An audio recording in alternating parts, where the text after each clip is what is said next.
Hello and welcome back to Rage Gaming and more Borderlands 4. Today we're continuing that topic of things you might not know. Useful or interesting tips, secrets, Easter eggs, and all kinds of fun stuff. So we have a whole roster of things to look at today. They're fresh and interesting, some of which come from you guys, so thank you to everyone who got involved in the comments. So something that I mentioned in passing in the last episode was to do with legendary drops. Let me just open my inventory so I stop getting shot. Basically, I had a little feedback section and a little gripe about the fact that legendaries don't show up on your radar. But people were saying that it does at least show up on your compass. So the radar is the minimap thing that shows up on the right. You can see that I see the distances of enemies. I see whether they're above or below me, which is pretty handy. It's a really useful thing that I'm glad I use. It serves a lot of purpose. But it doesn't show me if there's legendaries on the ground. As you can see, as I turn around, there is one right there that I dropped a moment ago. And if you look at the compass, you see that it actually shows up at the top middle, actually letting me know there's a legendary and where it is. But for whatever reason, it just doesn't show up on the minimap, which is exactly the complaint that I have and the issue I'm having. So at very least, be aware that it does show up on your compass, which is helpful, but it doesn't show up on the combat radar, which is the feedback and thing that I want to see changed. Next up, I want to do a quick follow-up on the Moxxi's bar tip jar. Last time we saw that if you give enough money, Moxxi will give you a legendary. That legendary is the Cold Shoulder, and it comes with different kinds of mods. You can see that as I continuously give her tips, she actually gives me more versions of this. So if you want the Cold Shoulder in a bunch of different versions, maybe there's a mod that you've got your heart set on, or you're just looking for something with the highest DPS possible, then it is an incredibly efficient and cheap legendary to spam, because all you have to do is give her money. As it turns out, you could give her like 5,000 and she'll give you it. Or 30,000. It seems to be pure RNG. But that also works with the cheaper tip if you want to save money. You just have to tip until you get the love hearts and she randomly gives you that legendary. But you can infinitely get more, which is really nice. But what I didn't realize as well at the time is there's a second legendary. There's the Sweet Embrace, which is a shotgun, which in this case is a Jakobs and a Maliwan, so corrosive and incendiary. It's actually not bad. So yeah, there's two legendaries you can get from her. It's pure RNG which one she gives you. And there's a load of different versions of them. They're pretty cheap and effective legendaries. You could grab at like any level, because I can keep doing this as much as I want.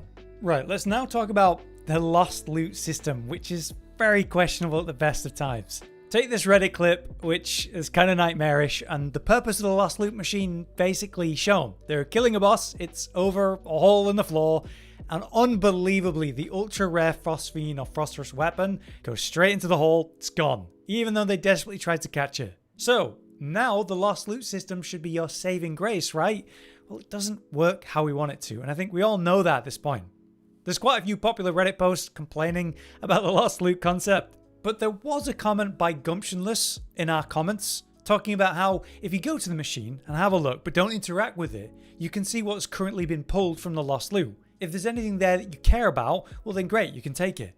But if not, you can leave the game, go back to the main menu, reload and come back in, and you'll see that it's completely updated the list. In this case, this is awful for me. It's got rid of the legendary offering, which I definitely wouldn't want in a real situation. This is just for an example. How it seems to work is there's a certain amount of loot that you've left on the ground, right? And it can only pull so many things from that based on how much upgrading you've done to the machine. But it seems to just pull randomly from whatever's dropped, rather than prioritizing legendaries, then purples and so on, like it should. So your best option really is to go see what it's pulled randomly from the drop loot.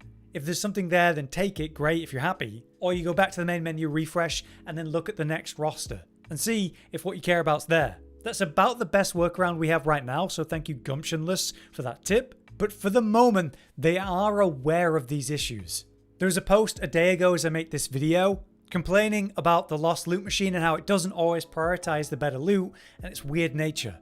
An official comment and response was this is currently planned to be addressed in a future update. At very least, they know it's jank, they know it needs to be better, and they're going to do something about it, hopefully soon. But for the moment, I hope that refresh tip helps. And if you guys have any more info or advice, let us know. Now, if you're out in the world exploring and you're trying to find, say, vault symbols or vault fragments or the Marcus bobbleheads, there is actually a distinct sort of glowing sound that they make when you get near to them. You may have heard this as you picked any of these things up or interacted with them for the first time.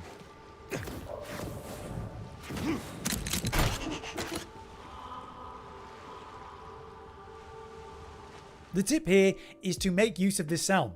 They are really helpful when it comes to locating vault fragments or symbols or the bobbleheads, because you can hear them even if you can't see them. In many cases, the thing that you're looking for might be on the other side of a wall, in a room, underground, in a sewer area. You might not realize, but you're stood on top of it. You know you're stood on top of it because that's roughly where the marker is on your map, or the hot and cold system for like a vault fragment or whatever is telling you you're very close to it. So if you can hear it, it can give you a direction as to where the thing is. And it can give you an idea that that's where you need to get. There must be a real route somewhere around here, like finding the secret entrance to the sewer or underground area, and then get in there. So just be aware that that sound is massively helpful and you want to be paying attention for it. Okay, so for this one we have a true Easter egg, one that you can get an achievement for if you come due, so worth the 5 seconds or so it takes. It's in a very weird location though. You bring yourself to the Fade Fields, right?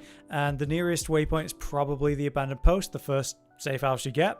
You bring yourself to the northwest and there's this area here where there's a deadbolt, Sandy Toes Villa. Just to the north of that is an unmarked location where we have this little wooden shack, little viewing location, really. It's got a chair and everything. Around this location are a bunch of different barrels, which if you mess this up, you can respawn by going back to the main menu, loading back in, and that resets them. You just have to run back over again. I did this wrong once, so you might have to do this yourself. To do this, I recommend you use a gun that doesn't have some other element or causes other explosions, just like kinetic damage, or make it as simple as possible so that there's not any extra explosions that hit the other barrels, because what you need to do is blow up the 5 different barrels in the correct order. As you can see, the correct order is the corrosive barrel, the cryo barrel, the fire barrel, the shock barrel, and finally the radiation barrel, which causes this ridiculous little show. Have a look, and in fact, a listen.